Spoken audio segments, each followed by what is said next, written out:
Now, today we are going to learn the forms of corporate restructuring. What is corporate restructuring? Corporate restructuring क्या होता है? There are various forms of corporate restructuring. What do you mean by restructuring? When the company is restructured, it is structured again. It is structured and some new company is formed, or either some part of the company is sold, or some new changes comes up in the company. That is restructuring. Now, first is merger. It is a process when two or more companies join to form the new company with the existing one. It is a process. इसमें क्या होता है, दो या दो से ज़्यादा company form होती है एक नई कंपनी बनाने के लिए. फॉर एग्जांपल, एक कंपनी ए है, एक कंपनी बी है. कंपनी ए और कंपनी बी मर्ज हो जाएंगी और एक नई कंपनी सी कंपनी फॉर्म हो जाएगी. That is merger. Now next is a consolidation. What is a consolidation? The process create new company with separate business loan. Consolidation में क्या होगा, एक अलग कंपनी बनेगी with separate business loans and liabilities, or two or more business where these companies cease to exist. Here the company is legally dissolved. जो पहले की company है उसको लीगली डिसॉल्व करेंगे और कंसोलिडेट करेंगे एक नई कंपनी में जो पहले की कंपनी है. फॉर एग्जांपल, कंपनी एक्स है, कंपनी वाई है. पहले कंपनी एक्स को पूरी तरह डिसॉल्व करेंगे, कंपनी वाई को पूरी तरह डिसॉल्व करेंगे, फिर एक नई कंपनी बनाएंगे जो होगी company Z, company G, and an entirely new company is formed. एक एकदम न्यू कंपनी फॉर्म होगी. Let's read the theory.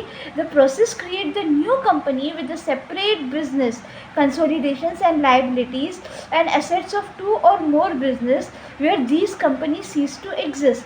पहले की कंपनी को completely dissolve करना है और एक नया कंपनी बनाना है जिसमें नया completely new company is formed. Now what is amalgamation? Next is amalgamation. Amalgamation क्या होता है? Amalgamation takes place either via consolidation और merger. Amalgamation या तो consolidation से होगा या तो merger से होगा. Amalgamation in India, the legal requirement for consolidation and merger is same as section 14. जो सेक्शन 14 में बताया गया है. एक ट्रांसफरर कंपनी होती है, एक ट्रांसफरी कंपनी होती है. जो कंपनी ट्रांसफ़र हो जाती है वो ट्रांसफरी कंपनी होती है और एक ट्रांसफरर कंपनी होती है. ट्रांसफरर कंपनी क्या करती है? The transferor company one company is get. इसमें क्या होगा, अमालगमेशन में दोनों कंपनी डिसॉल्व नहीं होगा, एक कंपनी डिसॉल्व होगा और दूसरा कंपनी डिसॉल्व नहीं होगा. That is amalgamation. Amalgamation means coming together, joining. तो एक कंपनी एकदम डिसॉल्व हो जाएगी. फॉर एग्जाम्पल, बी कंपनी है, ए कंपनी है, बी कंपनी है. ए कंपनी बी कंपनी को ले लेगा.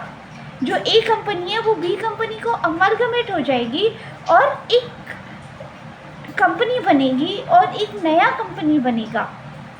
अमालगमेशन दोनों हो सकता है. एक कंपनी बनेगी जो ए कंपनी होगी या तो सी कंपनी होगी. Acquisition.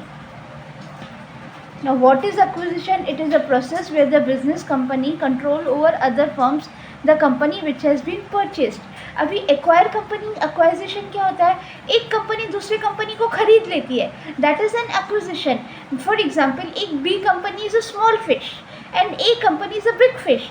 That is a big fish will eat small fish. Big fish acquisition में ऐसे बोलते हैं, big fish eating a small fish. जो छोटी फिश है उसको ले लिया जाता है बड़ी फिश के द्वारा. जो बड़ी फिश है वो उसको ले लेती है. दैट इज़, जो बड़ी कंपनी है वो छोटी छोटी कंपनीज को ले लेती है. So that is acquisition. For example, वो क्या करेगी, वो छोटी सी कंपनी है तो वो थोड़े पैसों में 3, 4, 5 करोड़ में it has been taken by the big giants. जो बिग जायंट्स है वो कंपनी को ले लेते हैं. It is a process where the business companies control over other companies and the firm. The company which has been purchased is acquired is known as the target company. जिस company को खरीद लिया जाता है वो टारगेट कंपनी होती है. The acquired company gets the control over the target company. जो acquired कंपनी है वो कंट्रोल हो जाती है टारगेट कंपनी के साथ. Now let's see devastator. What is divestiture? Divestiture में क्या होता है, कंपनी एक अनप्रॉफिटेबल बिजनेस जो रहेगा. फॉर एग्जांपल, बहुत सारी यूनिट्स है, क्लॉथ है, टेक्सटाइल्स है, इलेक्ट्रॉनिक्स है, लेकिन उसमें से एक यूनिट है जो अच्छा नहीं कर रहा है, उसको अलग कर दिया जाता है ताकि उसका इफ़ेक्ट दूसरी यूनिट्स पे नहीं है। अगर बहुत सारी यूनिट्स है, यूनिट टेक्सटाइल्स का है, फॉर एग्जांपल टेलीकॉम है, आईटी है, इलेक्ट्रॉनिक इक्विपमेंट्स है, तो what the company does, for example electronic equipments is not doing well, rest all the units are doing very very well, जो बाकी के सब यूनिट्स हैं वो बहुत अच्छा कर रहे हैं, तो कंपनी क्या करेगी, थोड़े एसेट्स बेच देगी। The company sell all the assets and claims of its business in exchange of cash and not against equity capital, and then it is termed as divestiture। उसको क्या बोलते हैं, divestiture। जो कंपनी का अनप्रॉफिटेबल बिजनेस है, जो business profit fetch नहीं कर रहा है, जिससे प्रॉफिट नहीं हो रहा है, वो उतने पार्ट को अलग कर देते हैं। Then is a demerger. अभी डी मर्जर क्या होता है, it is a form of the corporate restructuring where the firm decide to sell its assets to the outsider. Company क्या करेगी, वो कुछ एसेट्स आउटसाइडर को सेल करेगी। There are various types of demerger that existed. बहुत सारा demergers का है। Selling cash cows, cash cows है जहाँ पे बहुत इन्वेस्टमेंट चाहिए रहता है। कैश काउस क्या होता है, उनको ग्रो करने का पूरा कैपेबिलिटी है, पर we have to invest and company does not want to invest, तो वो जो कैश काउ का यूनिट्स है वो सेल होगा। अनप्रॉफिटेबल बिजनेस डिस्पोज कर सकती है, स्पिन ऑफ कर सकती है, स्प्लिट ऑफ कर सकती है।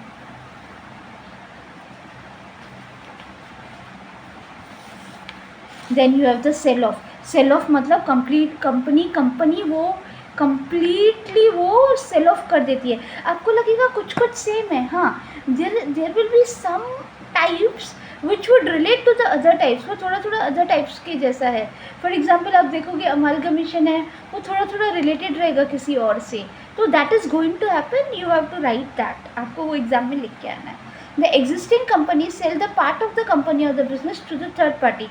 Sell off मतलब ये तुम ले लो, ये तुम लेके जाओ, थर्ड पार्टी को दे दिया। एग्जिस्टिंग कंपनी क्या करेगा, वो एक यूनिट या एक पार्ट वो थर्ड पार्टी को दे देगा। फॉर एग्जांपल टेलीकम्युनिकेशन है, किसी और को लगता है कि जो टेलीकम्युनिकेशन है वो बहुत अच्छा कर सकते हैं, if it is sold off, might be it is a cash cow जिसमें बहुत इन्वेस्ट किया तो बहुत अच्छा प्रॉफिट अर्न कर सकता है। If the company is of the opinion, other company approach करेगा और वो कंपनी ले लेगा। The existing company sell the parts of the company और the business to the third party. This is a usual way of divestiture. ये divestiture का usual way है। This is done to inhibit further pumping of money in the unproductive business units. कोई कोई business units productive नहीं है या उनको थोड़ा टेक्नोलॉजिकल एडवांसमेंट चाहिए रहता है। फॉर एग्जांपल कोई बिजनेस यूनिट है इज डूइंग वेल, वो अच्छा कर सकती है अगर उसमें टेक्नोलॉजी इंट्रोड्यूस किया जाए। मार्केटिंग डिपार्टमेंट है, मार्केटिंग डिपार्टमेंट को पूरा ऑनलाइन कर सकते हैं, तो अगर वो ऑनलाइन कर दिया और उसमें इन्वेस्ट किया, it can do very well, तो वो यूनिट सेल ऑफ हो जाता है, carve out. Often known as the equity carve-out, it is a strategy where the corporate sell the portion of its equity by selling the IPO। अभी वो लोग क्या करते हैं, by way of IPO। अभी equity carve-out क्या होता है, equity सेल कर दिया। अगर equity सेल कर दिया, equity has a voting rights, जो equity रहता है उसको voting rights रहता है। अगर equity सेल कर दिया ना, then they get the voting rights and accordingly they can take the decisions for the betterment, for the good of the company. Often known as equity carve-out, it is a strategy where the corporate sell portion of its equity by way of IPO, having full control over management। उससे क्या होगा, उन लोग पूरा decision making उनके हाथ में हो जाएगा। Once the equity carve out हो जाएगा ना, when they carve out the equity, that is equity गया ना, तो पूरा डिसीजन मेकिंग किसी और के लिए हो जाएगा। दोनों हो सकता है, decision making could be for the betterment, जो दूसरा बंदा डिसीजन ले रहा है वो बहुत अच्छा हो सकता है। या limited stocks are offered to the public and majority of shares are held by the parent company. जो पब्लिक, वो क्या करेंगे, पब्लिक से पूरा वोटिंग राइट्स खींच के ले लेंगे, पब्लिक से राइट्स खींच के ले लेंगे, और जो पेरेंट कंपनी है उसके पास शेयर्स आ जाएगा, जो शेयर्स होगा वो पेरेंट कंपनी के पास हो जाएगा, और उससे क्या होगा, उसका डिसीजन मेकिंग हो जाएगा। It would be the decision making by that company. Now these are some 8 types which I have covered. There are still more which I'll be covering in the next video. Immediate next video जो आएगा that will be part 2. वो part 2 रहेगा of the types of corporate restructuring. So that would be the part 2 and that would cover further more types. उससे क्या होगा, आपको complete detail मिल जाएगा। Exam में minimum 10 types you have to write, कम से कम 10 टाइप्स तो लिखना पड़ेगा, नहीं तो एग्जामिनर मार्क्स नहीं देगा। Even if you get the marks it would not be the full marks, मतलब पूरा मार्क्स नहीं आएगा। So minimum 10 you have to write. Even in your book it is given 10 types of restructuring, corporate restructuring. So these are the first few 8 types. For spin off and split off I'll cover the complete video, एक complete video मैं आपको spin off और split off के लिए दे दूँगी। And the next thing is that for further types it would be in the next video because it would not be possible, बहुत bulky हो जाएगा ये। So that's all, we'll see further types in the next video. Thank you.